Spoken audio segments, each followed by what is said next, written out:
তো hello everyone, তো আজকে আমি যাচ্ছিলাম আমাদের পাড়ার এক দাদুর বার্ষিক অনুষ্ঠানে। ওনার মৃত্যুর 1 বছর পূর্ণ হয়েছে তার খাওয়া দাওয়াতে। তো আমি চলে গেলাম সেখানে। অ্যান্ড এবার আমার দিদি মিষ্টিটা দিয়ে দিচ্ছে দাদুটার ফটোর সামনে।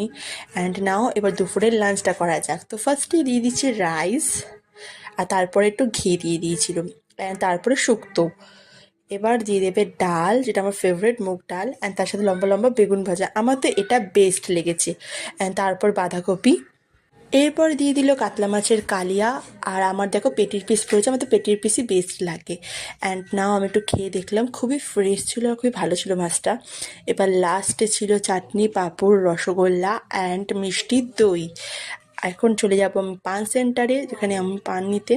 তো মিষ্টি পান আমার তো হেভি লাগে লাস্টে, খাবার শেষে মিষ্টি পান। তো আমি আমার পানটা নিয়ে নেব। অ্যান্ড যদি ভিডিওটা ভালো লাগে তো সাবস্ক্রাইব করে দিয়েছিও।